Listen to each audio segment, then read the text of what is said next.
So welcome to the first comprehensive demo session on UPSC coaching. So 2027 UPSC-கான preparation நம்ம எல்லாமே start பண்ணிட்டோம். So நம்ம அகாடமிலையுமே வந்து பார்த்தீங்க அப்படின்னா ஸோ ஃபவுண்டேஷன் கோர்சஸ் ஆன்லைனில் ஆஃப்லைனில் எகெயின் ஆன்லைனில் வீக்கெண்ட் பேட்ச் ரெகுலர் பேட்ச் அப்படின்ட்டு ஸோ நம்ம எல்லாமே ஸ்டார்ட் பண்ண தயாராக இருக்கும்.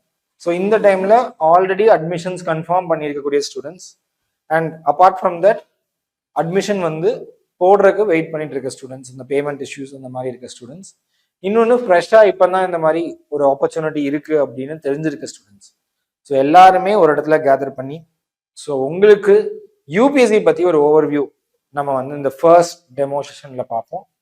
நாளைக்கு உங்களுக்கு பாலிட்டி, ஓகே, யூபிஎஸ்சிக்கு ப்ரிலிம்ஸ் அண்ட் மெயின்ஸ் ஆஸ்பெக்டில் பாலிட்டி வந்து உங்களுக்கு எப்படி ஹெல்ப்ஃபுல்லாக இருக்கும், பாலிட்டி நீங்கள் எப்படிலாம் படிக்கணும், பாலிட்டி வந்து எப்படி அப்ரோச் பண்ணணும், என்னென்ன ரிசோர்ஸஸ் படிக்கணும், எப்படி படிக்கணும், எவ்வளோ இம்பார்ட்டன்ட் பாலிட்டி யூபிஎஸ்சிக்கு அப்படின்னு நம்ம சீனியர் ஃபேக்கல்ட்டி பொன்மணி சார் வந்து செஷன் எடுப்பாங்க. ஸோ இந்த வாரம் ஃபுல்லாக ஒவ்வொரு ஃபேக்கல்ட்டி வந்து இந்த ஈவினிங் 5:30 உங்க கூட இன்ட்ராக்ட் பண்ணுவாங்க. ஸோ இந்த செஷன்ஸ் நீங்கள் யூஸ் பண்ணிக்கோங்க. உங்களுக்கு யூபிஎஸ்சி பற்றி இருக்க டவுட்ஸும் சரி, இல்லை உங்களுக்கு அதே மாதிரி யூபிஎஸ்சியில் ஒவ்வொரு சப்ஜெக்ட்ஸ் பற்றி இருக்கக்கூடிய டவுட்ஸும் சரி, நீங்கள் ஃபேக்கல்ட்டிஸ் கிட்ட தாராளமாக கேட்கலாம். ஸோ அவங்க வந்து உங்களுக்கு எல்லா குவரிஸையும் ஆன்சர் பண்ணுவாங்க. அதே மாதிரி உங்களுக்கு courses offline, online, weekend, regular இது ரிலேட்டடாக ஏதாவது குவரிஸ் இருந்தாலும் டவுட்ஸ் இருந்தாலும், அட்மிஷன் எப்படி பண்ணுறது, இல்லை அட்மிஷன் பண்ணதுக்கு அப்புறம் இருக்கக்கூடிய டவுட்ஸ், இல்லை அட்மிஷன் பண்ணது பற்றி இருக்கக்கூடிய சந்தேகங்கள் எதாக இருந்தாலும் நீங்கள் வந்து இந்த செஷனில் நீங்கள் ஓப்பனாக கேட்கலாம். ஸோ ஃபர்ஸ்ட் டுடே வந்து என்ன டைட்டில் நம்ம வச்சுருக்கோம் அப்படின்னா overview to the UPSC preparation. So எல்லாருக்கும் தெரியும் 3 ஃபேஸஸ் வருது இந்த எக்ஸாமில். Preliminary exam, CSAT exam, preliminary exam, CSAT and general studies வருது, main exam and then personality test. So நம்ம நிறைய ஆல்ரெடி பேசியிருக்கோம் இது எல்லாமே பற்றி. ஸோ நான் கொஞ்சம் டீப்பாக போகணும் அப்படின்னு நினைக்கிறேன். ஸோ ஃபர்ஸ்ட் வந்து ப்ரிலிமினரி எக்ஸாம் அப்படின்னு எடுத்துக்கிட்டோம் அப்படின்னா, ஸோ ப்ரிலிமினரி எக்ஸாம் எடுத்துட்டோம்னா ஸோ 2 பேப்பர் வருது இல்லைங்களா, GS paper and CSAT paper. So GS அப்படிங்கிறது ஜெனரல் ஸ்டடீஸ், அடுத்து சிசாட் அப்படிங்கிறது civil services aptitude test. So இந்த ஜிஎஸ்ல என்னெல்லாம் வருது அப்படின்னு நமக்கு தெரியும். பாலிட்டி, இந்தியன் பாலிட்டி, அதே மாதிரி இந்தியன் ஹிஸ்டரி வருது. ஸோ இந்த Indian history, so Indian history வந்து எகெயின் 3ஆ பிரிக்கிறோம் இல்லைங்களா. Ancient Indian history, medieval Indian history, modern Indian history. இது 3க்கும் தொடர்புடைய ஆர்ட் அண்ட் கல்ச்சர்.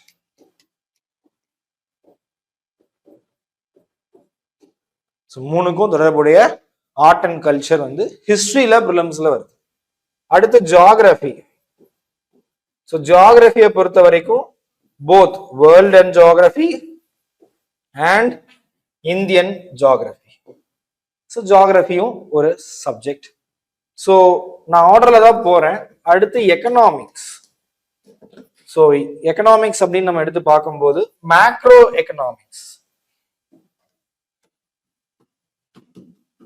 ஸோ இதுல ஒவ்வொரு டாபிக் என்னென்ன டாபிக் இருக்கு, அதுல நீங்க என்னென்ன புக்ஸ் படிக்கணும், எப்படி எப்படி கொஸ்டின்ஸ் கேட்கறாங்க அப்படிங்கறத இந்த வாரம் நடக்கக்கூடிய ஒவ்வொரு செஷன்ல அந்தந்த ஃபேக்கல்ட்டி உங்களுக்கு சொல்லுவாங்க.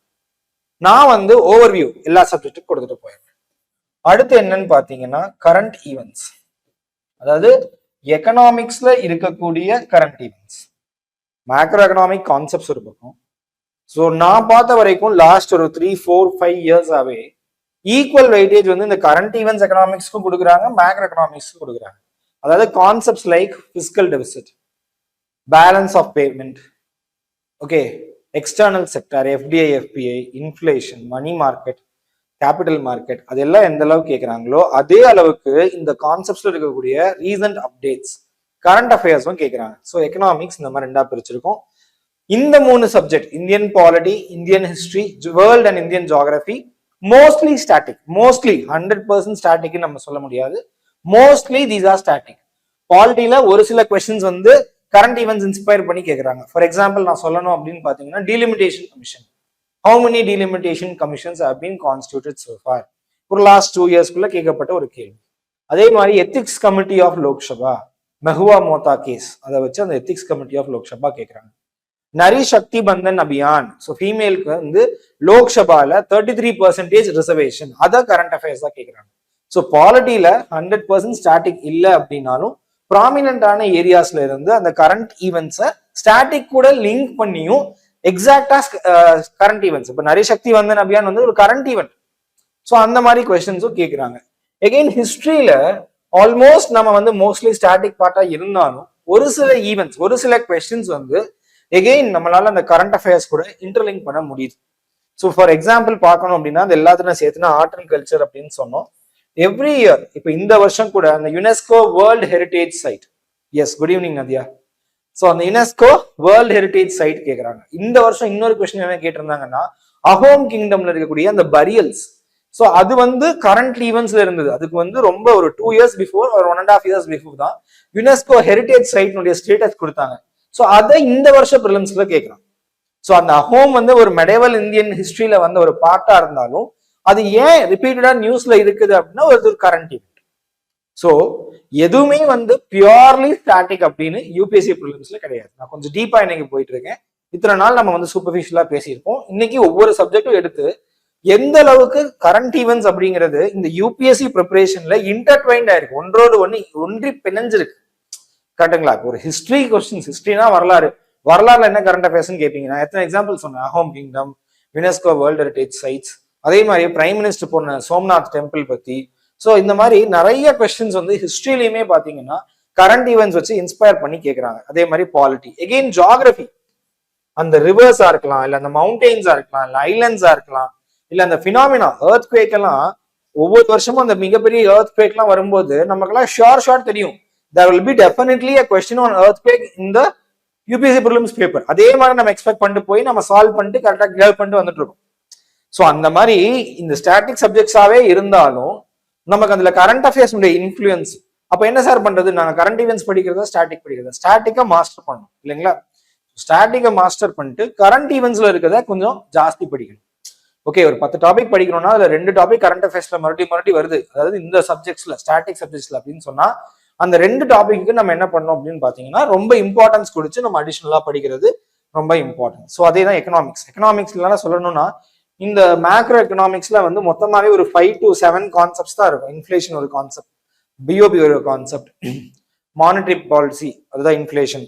அதே மாதிரி வந்து உங்களுக்கு பாத்தீங்கன்னா பிசிக்கல் டெபிசிட், அந்த மாதிரி ஜிடிபி ஒரு கான்செப்ட், நேஷனல் இன்கம் ஒரு கான்செப்ட். இந்த மாதிரி கான்செப்ட்ஸ் படிச்சீங்கனாலே 50% கொஸ்டின் நீங்க வந்து சால்வ் பண்ணிடலாம். அந்த புரிதல் உங்க மனசுல இருந்துச்சுனாலே நீங்க போதும். ஸோ அதுல வர ரீசன் அப்டேட்ஸ் ஒரு வருஷம் கேட்டிருந்தாங்க, ஒரு 2 years பேக் நினைக்கிறேன். பீட்டா மொட்டையா, PETA or PETA, what does it mean? இது ஒரு யூபிஎஸ்சி கொஸ்டின், 2 marks. ஸோ அது வந்து ஒரு எக்கனாமி ரிலேட்டடான ஒரு கரண்ட் ஈவெண்ட். ஸோ இந்த மாதிரியும் கேட்குறாங்க. ஸோ அடுத்து என்ன சப்ஜெக்ட் இருக்குன்னு பாத்தீங்கன்னா என்விரான்மெண்ட். ஸோ இந்த என்விரான்மெண்ட் அப்படிங்கிற சப்ஜெக்ட் வந்து பாத்தீங்கன்னா என்விரான்மெண்ட் அண்ட் ஈகாலஜி அப்படின்னு கூட சொல்லுவாங்க. ஸோ இது வந்து இந்த ஈகாலஜில அந்த கான்செப்ட்ஸ் வந்து கேட்ட காலம்லாம் ரொம்ப லாங் பேக். பட் நம்ம வந்து யூபிஎஸ்சி அப்படிங்கிறது ஒரு அன்சர்டனிட்டிக்கு பேர் போன ஒரு எக்ஸாம். இப்போ ஈகாலஜில வந்து அந்த ஈகோடோன், ஈகோக்ளைன், ஸோ அந்த மாதிரி கான்செப்ட்ஸா இருக்கட்டும், இல்ல வந்து அந்த பயோஜியோ கெமிக்கல் சைக்கிள்ஸா இருக்கலாம். ஸோ அந்த மாதிரி கொஸ்டின்ஸ் வந்து ரொம்ப நாளா கேட்டு இருந்துச்சு யூபிஎஸ்சி. ஒரு 8 to 10 years பேக்ல இருந்து ஒரு 5 years முன்னாடி வரைக்குமே ரொம்ப வெயிட்டேஜ் வந்து அதுக்கு போயிட்டு இருந்தது. அதுக்கப்புறம் என்ன பண்ணாங்கன்னா ஸ்பீஷீஸ்க்கு அப்படியே ஷிஃப்ட் பண்ணாங்க. காமனான ஸ்பீஷீஸ், என்னுடைய ஸ்பீஷீஸ் ஸ்ட்ராட்டஜி வீடியோ கூட யூடியூப்ல இருக்காது, திங்க்அப் கோர்ஸ்ல இருக்கும். Sandhya, good evening. ஸோ என்ன அப்படின்னு பாத்தீங்கன்னா ஸ்பீஷீஸை வந்து எப்படி கேட்கறாங்க. ஸோ தென் ஃபர்ஸ்ட் ஈகாலஜில ஃபோக்கஸ் பண்ணிட்டு இருந்த UPSC, then they went into focusing on species. Now again they are focusing on, இப்போ ரீசெண்டா என்ன பண்ணிருக்காங்கன்னா இனிஷியேட்டிவ்ஸ் அண்ட் கன்வென்ஷன்ஸ். COP28 ஒரு கொஸ்டின். அதே மாதிரி என்னென்ன இனிஷியேட்டிவ்ஸ் போயிட்டு இருக்கு, பொல்யூஷனுக்கு என்ன இனிஷியேட்டிவ் எடுத்துட்டு இருக்காங்க, கிளைமேட் சேஞ்சுக்கு என்ன இனிஷியேட்டிவ் எடுத்திருக்காங்க, இந்தியா எந்தெந்த இனிஷியேட்டிவ்ல சைன் பண்றாங்க, ரீஃபைன் பண்றாங்க. ஸோ இந்த மாதிரி போயிட்டு இருக்கு. அப்போ வந்து ஈகாலஜி ஸ்பீஷீஸ் இம்பார்ட்டன்ட் இல்லையா அப்படின்னு கேட்டா no, that is also very important. ஏன் அப்படின்னு பாத்தீங்கன்னா யூபிஎஸ்சி அப்படிங்கிறது ஒரு அன்சர்டனிட்டிக்கு பேர் போன எக்ஸாமா இருக்குது. அப்படிங்கும்போது எல்லா இடத்தையும் நம்ம வந்து பேசிக்கா படிச்சு வச்சுக்கிறது, நம்ம ஸ்ட்ராங் வேர்ல்டா வச்சுக்கிறது தான் புத்திசாலித்தனமா இருக்கும். இந்த எக்ஸாமை ப்ரிடிக்ட் பண்றது ரொம்ப கஷ்டம். அதுதான் இந்த எக்ஸாமுடைய டிஃபிகல்ட்டிக்கு அட்ரிபியூட் பண்ணுது. இந்த கிளியர் பண்ண முடியாத எக்ஸாம்ங்கிறத விட இந்த அன்பிரடிக்டபிளா இருக்கிற நேச்சர் தான் இந்த மாதிரி வந்து நமக்கு வந்து காஸ் பண்ணுது. ஸோ என்விரான்மெண்ட்ல அந்த ஸ்டாட்டிக் பார்ட் கொஞ்சம் இருக்கு. அந்த பயோஜியோ கெமிக்கல் சைக்கிள்ஸ், ஈகாலஜில இருக்கக்கூடிய கான்செப்ட்ஸ், பயோம்ஸ், ஈகோடோம், ஈகோக்ளைன் அந்த மாதிரி, அது ஓஷன் அசிடிஃபிகேஷன், கிளைமேட் சேஞ்ச், இந்த மாதிரி ஃபவுண்டேஷன் டாபிக்ஸ் படிச்சுட்டு எகைன் அந்த இப்போ வந்து இந்த கிளைமேட் சேஞ்ச் அது ரிலேட்டடா இருக்கக்கூடிய கன்வென்ஷன்ஸ், பொல்யூட்டன்ஸ். நான் லாஸ்ட் வீக் தான் ஸ்டூடெண்ட்ஸ் கிட்ட சொல்லிட்டு இருந்தேன், கோயம்புத்தூர்ல வந்து ஆஃப்லைன் ஸ்டூடெண்ட்ஸ் கிட்ட, ஸ்டெர்லைட்ல வந்து துப்பாக்கி சூடு நடக்குது. தமிழ்நாடு கவர்மெண்ட் வந்து ஸ்டெர்லைட் ப்ரொடெஸ்ட் நடக்குது. ஒரு துப்பாக்கி சூடு நடத்தி தூத்துக்குடி மாவட்டத்துல நினைக்கிறேன் ஒரு 13 பேரை வந்து சுட்டுக் கொல்லப்பட்டாங்கன்னு நினைக்கிறேன். அந்த வருஷம் யூபிஎஸ்சில ஒரு கொஸ்டின் கேட்கிறாங்க. ஓகே, யூபிஎஸ்சில ஒரு கொஸ்டின் கேட்கிறாங்க. Sulphur dioxide gas is released in which of the following processes? இதுதான் யூபிஎஸ்சி கொஸ்டின். அதுல ஒரு ஆப்ஷன் என்னன்னு பாத்தீங்கன்னா காப்பர் ஸ்மெல்டிங். ஸ்டெர்லைட் கம்பெனி என்ன கம்பெனி? காப்பர் ஸ்மெல்ட் பண்ற கம்பெனி. ஸோ அந்த கரண்ட் ஈவெண்ட்டை வந்து எப்படி யூபிஎஸ்சி கொஸ்டின் லெவலுக்கு நம்ம யோசிக்கிறோம் அப்படிங்கிறது தான் நம்ம வந்து இதை வந்து நம்ம கிளியர் பண்றதுக்கான ஒரே வாய்ப்பா இருக்க முடியும். இப்போ நம்ம வந்து சொல்றேன் அப்படின்னா நம்ம வந்து என்ன பண்ணியிருக்கோம், ஸ்டெர்லைட் ப்ரொடெஸ்டையும் வாட்ச் பண்ணியிருக்கோம்.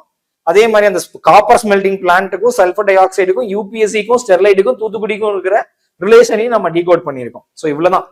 இந்த மாதிரி நம்ம எப்போ வந்து ஒரு அட்லீஸ்ட் ஒரு 40 to 50% ஆஃப் கொஸ்டின்ஸ் வந்து பண்ணிட்டு போய் உட்கார்றோமோ அன்னைக்கு வந்து நம்ம நிச்சயமா யூபிஎஸ்சி வந்து நம்மளால கிராக் பண்ண முடியும்.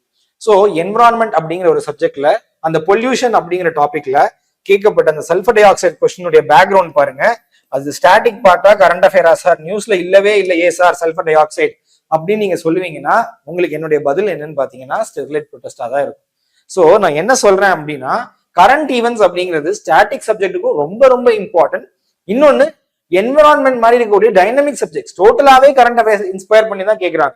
ஸோ அந்த சப்ஜெக்ட்ஸுக்கும் நம்ம வந்து அந்த கரண்ட் அஃபேர்ஸை வந்து ப்ராப்பரா ஃபாலோ பண்ணுவோம். இப்போ இந்த ஸ்டெர்லைட் இருந்து நான் என்ன சொல்ல வரேன்னா ஜஸ்ட் மேலோட்டமா போறதை விட கொஞ்சம் டீப்பா போகணும். நம்ம என்ன பார்ப்போம், ஸ்டெர்லைட் துப்பாக்கி சூடு, ஓ ஆன்டி கவர்மெண்டா இருக்கு, இதுல படிக்க மாட்டேன், ஸ்கிப் பண்ணிட்டு போயிருவேன் அப்படின்னு போகக்கூடாது.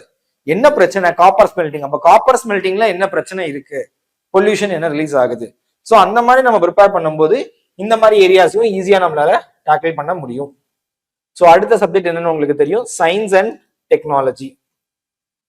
அகைன் இதுலயுமே ரீசன்ட் டேஸ்ல யூபிஎஸ்சி வந்து என்ன ஃபோக்கஸ் பண்றாங்க ரொம்ப அப்படின்னு பாத்தீங்கன்னா சயின்ஸ் பார்ட்டை விட்டுட்டு டெக்னாலஜி பார்ட் தான் ரொம்ப ஃபோக்கஸ் பண்றாங்க. There were days when UPSC used to ask questions like the bipolar nature of water, plant செல்லுக்கும் அனிமல் செல்லுக்கும் என்ன டிஃபரன்ஸ், லைட் இயர்னா என்ன, இந்த மாதிரி ஸ்டாட்டிக்கான சயின்ஸ்ல இருந்து என்சிஆர்டி புக்ஸ்ல இருந்து கேட்ட டைம் இருக்கு. ஸோ நம்ம வந்து ஒமிட் பண்ணிட்டு போக முடியாது. ஸோ இதெல்லாம் தேவையே இல்லை, ஸ்கிப் ஆல் டுகெதர் அப்படின்னு நம்ம போக முடியாது. ஏன்னா கேட்டிருக்காங்க, any time the last back. But இப்போ வந்து பாத்தீங்கன்னா ஒரு குறிப்பிட்ட டெக்னாலஜிஸ் வந்து ரொம்ப ப்ராமினென்ட்டா கேட்கறாங்க. So fine, space technology, defence technology, nuclear technology, biotechnology, information technology, வேற என்னதுங்க, அதே மாதிரி you can also tell about nano technology. So அந்த மாதிரி ஒரு 7 to 8 டெக்னாலஜிஸ்ல இருந்து பேசிக்கா வந்து கொஸ்டின்ஸ் வந்து கேட்டே இருக்காங்க. இந்த வருஷம் கூட அந்த டிஃபென்ஸ் டெக்னாலஜில இருந்து அந்த ஏர்கிராஃப்ட் பத்தி ஒன்று கேட்டிருப்பாங்க. எந்தெந்த ஏர்கிராஃப்ட் வந்து இந்தியாவுடையது, எந்தெந்த வந்து ஃபாரின்ல இருந்து வாங்கினது அப்படின்ட்டு. ஸோ அதே மாதிரி நியூக்ளியர் டெக்னாலஜி, பயோடெக்னாலஜி, வேக்சின்ஸ், அந்த கோவிட் டைம்ல எல்லாம் நிறைய கொஸ்டின்ஸ் வந்து ரிப்பீட்டடா வேக்சின்ஸ்ல கேட்டாங்க. ஸ்பேஸ் டெக்னாலஜி, அந்த பேலோடா இருக்கட்டும், இன்ஸ்பேஸா இருக்கட்டும். ஸோ அந்த டெக்னாலஜி மட்டும் இல்லாம அந்த இனிஷியேட்டிவ்ஸ், இப்போ இன்ஸ்பேஸ் கொஸ்டின் எல்லாமே வந்து பார்த்துச்சுன்னா ஒரு initiative. IN-SPACe is not technology but that is an initiative. So அப்போ வந்து இதுலயுமே வந்து அந்த டெக்னாலஜி பார்ட் மட்டும் இல்லாம அந்த அப்டேட்ஸ், அந்த ரீசன் அப்டேட்ஸையுமே யூபிஎஸ்சி வந்து டவுன் டீப் போய் கேட்கறாங்க அப்படிங்கிறது நம்ம பாக்குறோம். ஸோ பயோடெக்னாலஜி, இன்ஃபர்மேஷன் டெக்னாலஜில தான் ஏஐ எல்லாமே வருது இல்லைங்களா. அப்ப ஏஐ அப்படிங்கும்போது ஏஐனுடைய சயின்ஸ் பார்ட் மட்டும் இல்லாம ஏஐ சப்மிட் பற்றி இந்த வருஷம் ஒரு கொஸ்டின் கேட்கறாங்க அப்படின்னா அவங்க எந்தெந்த ஏரியாஸ்ல போறாங்க அப்படிங்கிறத நம்மளால ஓரளவுக்கு புரிஞ்சுக்க முடியுது. ஸோ அதுக்கு எல்லாமே நம்ம இம்பார்ட்டன்ஸ் கொடுத்து படிக்கிற மாதிரி இருக்கும். ஸோ கடைசியா one last subject is international relations. So இதை வந்து நான் ரெண்டா பிரிப்பேன், ஜஸ்ட் ஸ்பிளிட் இன்டு டூ. ஒன்னு வந்து பாத்தீங்கன்னா IO, that is international organisations, be it static organisations, United Nations, அந்த மாதிரி செக்யூரிட்டி கவுன்சில், பிரிக்ஸ், அதே மாதிரி பிம்ஸ்டெக். ஸோ அதே மாதிரி அந்த மாதிரி இருக்கக்கூடிய ஸ்டாட்டிக்கான ஆர்கனைசேஷன்ஸ். அதாவது நம்ம வந்து அது கரண்ட் ஈவெண்ட்ஸ்ல இருக்குன்னு மட்டும் படிக்க கூடாது, அது வந்து நம்ம வந்து ஜென்ரலாவே தெரிஞ்சு வச்சுக்கணும். நான் அலைன்மெண்ட் மூவ்மெண்ட்.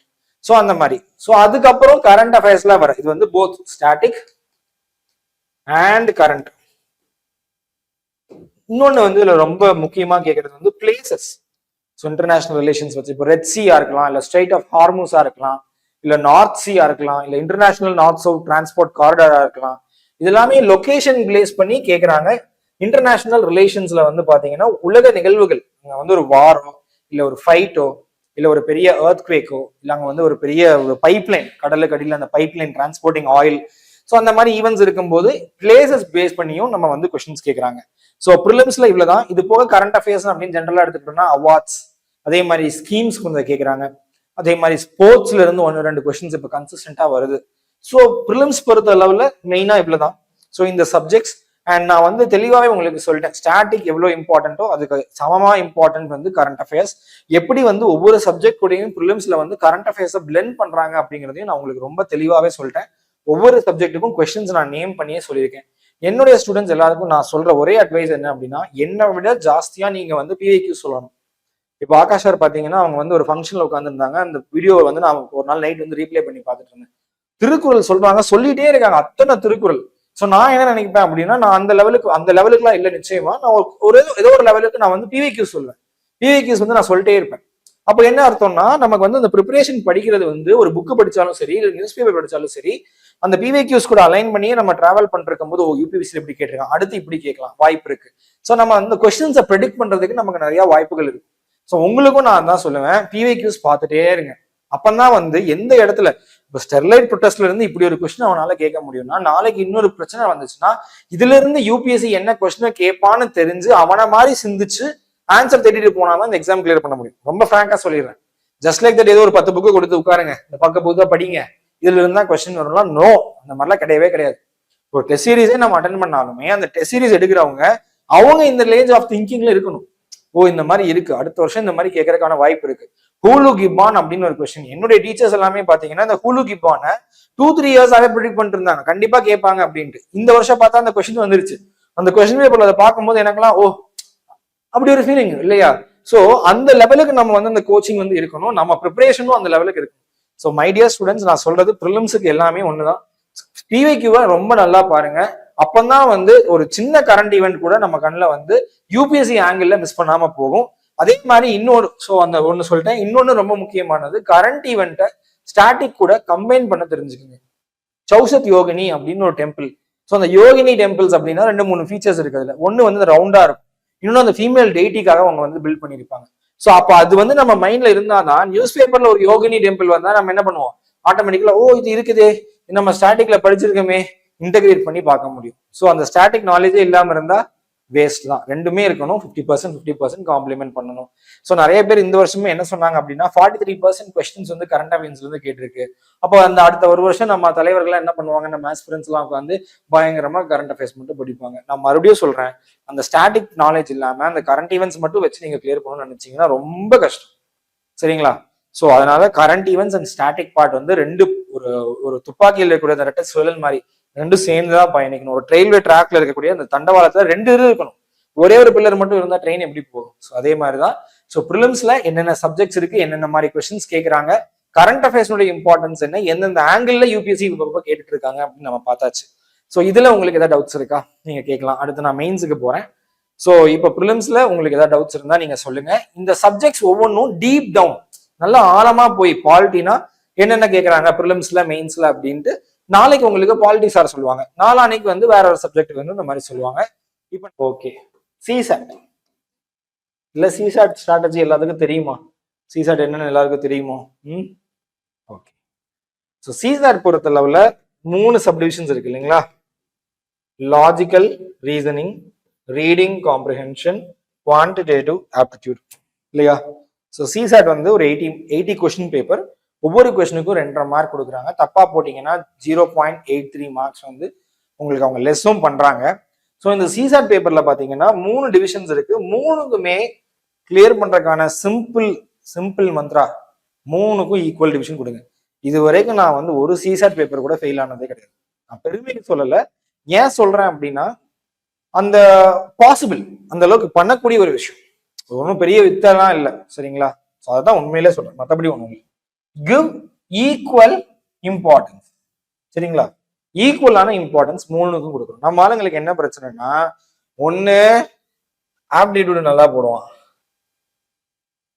இல்லைன்னா என்ன பண்ணுவான், நான் வந்து இங்கிலீஷ் சூப்பரா வரும், நான் ஆர்சி மட்டும் பாத்துக்கிறேன்மா. இல்ல அப்படின்னா என்ன பண்ணுவான், லாஜிக்கல் ரீசனிங் அப்படிமா. பட் யூபிஎஸ்சி வந்து அவங்க வந்து ஃபூல் இல்லை, கரெக்டா? தேர் நாட் ஃபூல்ஸ். ஸோ அவங்க வந்து இந்த எக்ஸாம் ஒரு கண்டக்ட் பண்றாங்க, ஒரு மெத்தடாலஜி வச்சிருக்காங்க, அந்த பேப்பர்லாம் செட் பண்றாங்க அப்படின்னா அது ஒரு அர்த்தம் இருக்கும்.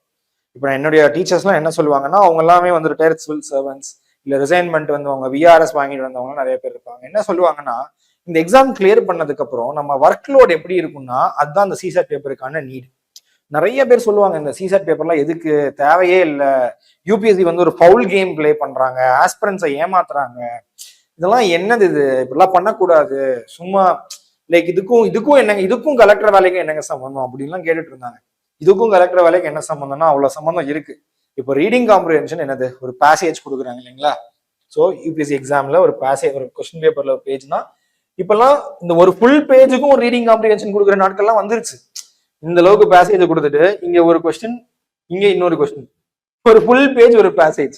சோ அப்ப என்ன சொல்றாங்க, இதை படிச்சு இந்த 2 கேள்விக்கு நீ பதில் சொல்லு. அப்ப சார் சொல்றாங்க, என்ன சொல்றாங்கன்னா, நீ ஐஏஎஸ் ஆபீசர்னா உன் டேபிள்ல 1000 ஃபைல் இருக்கும், 150 2000 ஃபைல் இருக்கும், ஒவ்வொரு ஃபைலையும் நீ கையெழுத்து போடணும். நீ பார்க்காம கையெழுத்து போடுவியா? சும்மா போட முடியுமா அப்படி? அப்ப என்ன பண்ணணும், ஸ்பீடா படிக்கணும், அந்த கண்டென்ட் ஜிஸ்ட் மட்டும் நம்ம உள்வாங்கிட்டு சரியா தப்பான்னு பார்த்துட்டு கையெழுத்து, கரெக்டா? அப்ப தேவையா இல்லையா இந்த ஸ்கில்? அப்ப அந்த எக்ஸாம், அந்த ஐ மீன் இந்த ஜாபுக்கு இந்த ஸ்கில் வந்து நமக்கு தேவை. அதனாலதான் என்ன வச்சிருக்காங்க, ரீடிங் காம்ப்ரிஹென்ஷன் வச்சிருக்காங்க. ஸோ அதே மாதிரி லாஜிக்கல் ரீசனிங், ஒரு லாஜிக்கா கூட யோசிக்க முடியாதவங்க வந்து எப்படி ஒரு கலெக்டரா இருக்க முடியும், எப்படி ஒரு ஐபிஎஸ் ஆஃபீஸர் ஆக முடியும் இல்லைங்களா?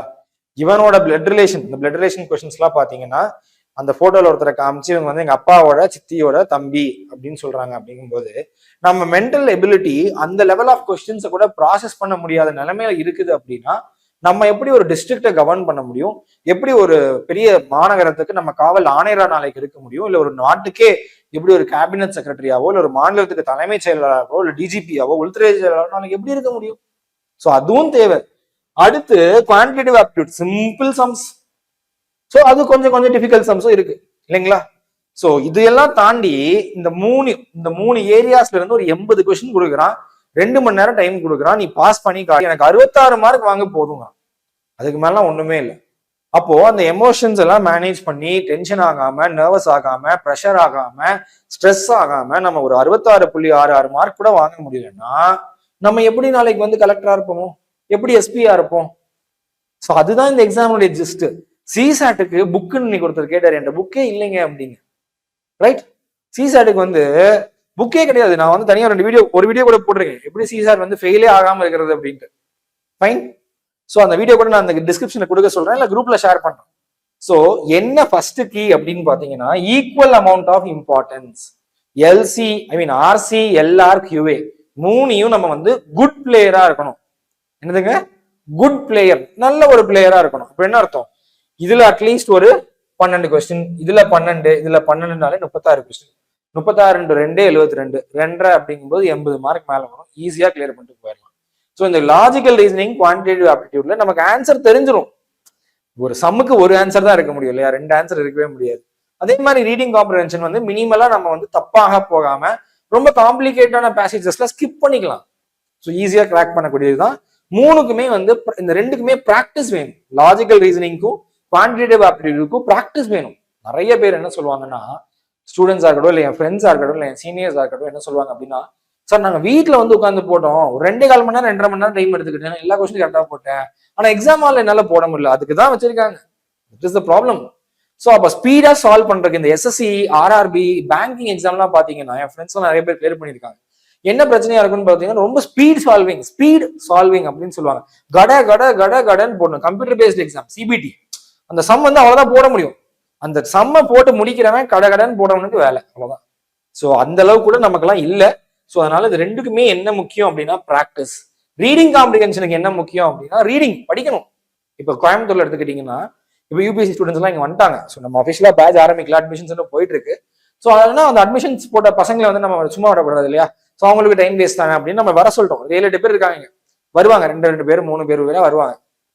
வந்தாங்கன்னா என்ன பண்ண சொல்லுவேன்னா, டெய்லி நியூஸ் பேப்பர் எடுத்து, இப்பெல்லாம் அவங்க ஒரு 1 வீக் 10 டேஸ் வந்து அவங்க ஒரு ரிதம்ல போயிட்டு இருக்காங்க, நல்லா ஸ்பீடா போயிட்டு இருக்காங்க. ஸோ அந்த நியூஸ் பேப்பர் எடுத்துட்டு அந்த நியூஸ் பேப்பர்ல இருக்கக்கூடிய காரியங்கள் சரியா நீங்க படிச்சு காட்டுங்க. சரிங்களா? இதுல இருந்து எப்படி கரண்ட் அஃபேர்ஸ் கொஸ்டின் கேட்கறான், எது கரண்ட் அஃபேர்ஸ், எது ஸ்டாட்டிக். ஸோ இந்த மாதிரி நான் வந்து சும்மா டெய்லி வந்து ஒரு 1 hour இந்த மாதிரி ட்ரைனிங் கொடுத்துட்டு இருக்கேன். இங்க இருப்பாங்க அவங்க. ஸோ அப்படி பண்ணும்போது இப்போ ஒரு 1 weekல என்ன ஆயிடுச்சுன்னா, இன்னைக்கு அவங்களே பண்ணிடுறாங்க. சார் இது கரண்ட் அஃபேர்ஸ்ல கேட்பான் சார், சார் இது இந்த மாதிரி வரும் சாரி. ஸோ ஃபர்ஸ்ட் வந்து என்னெல்லாமோ எடுத்துட்டு இருந்தவங்க இன்னைக்கு அவங்களுக்கு தெரியுது எதை படிக்கணும் எதை விடணும்ட்டு. ஸோ அப்போ வந்து இந்த ரீடிங் காம்ப்ரிஹென்ஷனுக்கும் அந்த நியூஸ் பேப்பர் அப்படிங்கிறது ரொம்ப இம்பார்ட்டன்ட். அப்பதான் நான் உங்கள்ட்ட கேட்டேன், நீங்க எல்லாம் படிச்சீங்க, நியூஸ் எல்லாம் பாத்தீங்க, எடிட்டோரியல் படிச்சீங்களா அப்படின்னு கேட்டா இல்ல. ஏன்? பெருசா இருக்கு சார், வார்த்தை புரியல சார். படிக்கணுமா இல்லையா? புரியல அப்படின்னா நமக்கு வந்து ஒரு வாட்டி படிச்சா புரியல அப்படின்னா எங்க டீன் என்ன சொல்லுவாருன்னா, நாங்க டாக்டர், அப்ப அவர் என்ன சொல்லுவாருன்னா, அவர் தமிழ் மீடியம்ல படிச்சவர், அவர் என்ன சொல்லுவாருன்னா, மத்தவனுக்கு வந்து ஒரு வாட்டி படிச்சது எனக்கு புரியலன்னா நான் 10 வாட்டி படிப்பேன். 10 வாட்டி படிச்சதை நான் புரிஞ்சுப்பேன். எண்டு டேல உனக்கு புரியுதா புரியலையாங்கிறதா மேட்டர். கரெக்டா? நீ ஒரு வாட்டி படிச்சியா இல்ல 1000 வாட்டி படிச்சியாங்கிறது உன் பிரச்சனை. ஸோ நம்மளும் அப்படிதான். ஃபர்ஸ்ட் டைம் படிச்ச முடியலன்னா சார் கிட்ட வரலாம், கேட்கலாம், இல்ல மேம்கிட்ட கேட்கலாம், இல்ல என்ன பண்ணலாம், நம்மளே மறுபடியும் கூகுள் இருக்கு, சாட் ஜிபிடி இருக்கு, அதெல்லாம் ஆக்கப்பூர்வமா பயன்படுத்தும். ஸோ அந்த மாதிரி யூஸ் பண்ணும்போது நமக்கு வந்து அந்த வார்த்தைகள், புது புது வார்த்தைகள் கத்துக்க முடியும். அப்போ வார்த்தைகள் கத்துக்க போகும்போது நம்ம ஸ்பீடா படிக்க ஆரம்பிப்போம். ஏன்னா இப்போ ஒரு பேசேஜ் இருக்குன்னு வைங்களேன், அந்த பேசேஜ்ல ஒரு 10 வேர்ட் நமக்கு தெரியல, இங்க ஒண்ணு இங்க ஒண்ணு இங்க ஒண்ணு இங்க ஒண்ணு இங்க ஒண்ணு இங்க ஒண்ணு. அப்போ இந்த படிக்கிறதுக்கு நமக்கு எவ்வளவு நேரம் ஆகும்? ரொம்ப நேரம் ஆகும். ஏன் ரொம்ப நேரம் ஆகும்? ஒண்ணு கூகுள்ல போய் அர்த்தம் தேடுவோம், ஓ இதுதான் அர்த்தமா, சரி அப்புறம் அடுத்து படி. இப்போ இது எல்லாத்துக்கும் கொஞ்சம் நாள் ஆக, 1 மாசம் 2 மாசம் 3 மாசம் 4 மாசம் ஆகுது. நமக்கு வந்து என்ன ஆயிருதுங்க, டைம் கிடைக்குது. நம்ம வந்து என்ன பண்ணிடுறோம், இந்த வார்த்தைகள் எல்லாமே தெரிஞ்சுட்டோம். அப்படிங்கும்போது அடுத்த நியூஸ் பேப்பர்ல இந்த வார்த்தைகள் நம்ம கடகன், ஓ ஈலோப்னா அதானே, கேட்டஸ்ட்ராஃபினா அதானே, யூனிக்னா இதுதானே, கடகடன் நம்மளால சீக்கிரமா படிக்க முடியும். ஸோ இப்படிதான் நம்ம வந்து என்ன பண்ண முடியும், ரீடிங் காம்ப்ரிஹென்ஷனை நம்ம தயார்படுத்த முடியும். ஸோ இதுக்கு ஷார்ட்கட் அப்படிங்கிறத விட சின்சியரா எந்த டைரக்ஷன்ல நம்ம எஃபர்ட் போடணுமோ அதை போடணும். சரிங்களா? அப்படி போடும்போது நம்மளுடைய எஃபர்ட்ஸுக்கு நிச்சயமா பெனிஃபிட் வந்து கிடைக்கும், இம்ப்ரூவ்மெண்ட் நீங்களே பார்ப்பீங்க. இப்போ கோயம்புத்தூர்ல எல்லாம் பாத்தீங்கன்னா அவங்க வந்து 1 வாரம் இருந்தாங்க, கஷ்டப்பட்டாங்க. நான் சொன்னேன் கஷ்டமா தான் இருக்கும், சோகமாயிடாதீங்க, அழுகாதீங்க, பயப்படாதீங்க, டிஸ்ட்ராக்ட் ஆகாதீங்க, டிஸ்கரேஜ் ஆகாதீங்க. ஆனா 1 வாரம் நான் சொல்றதை பண்ணி பாருங்க, உங்களுக்கு முன்னேற்றம் தெரியுதா இல்லையான்னு. இன்னைக்கு அவங்களே சந்தோஷமா வந்து சொன்னாங்க, எங்களுக்கு தெரியுது சேஞ்ச், அவ்வளவுதான். சரிங்களா? ஸோ அந்த எஃபர்ட்ஸ் போடுறது கரெக்டான டைரக்ஷன்ல போடணும். ஸோ நான் இன்னைக்கு ப்ரிலிம்ஸோட ஸ்டாப் பண்ணிக்கிறேன். ஸோ மெயின்ஸ் நம்ம இன்னொரு நாள் பார்க்கலாம். ஸோ மேபி இந்த ப்ரிலிம் சப்ஜெக்ட்ஸ்க்குலாம் ஓரியன்டேஷன் கொடுத்ததுக்கு அப்புறம் கூட நான் இன்னொரு நாள் வந்து உங்களுக்கு மெயின்ஸுக்கு ஓரியன்டேஷன் கொடுக்குறேன். சரிங்களா?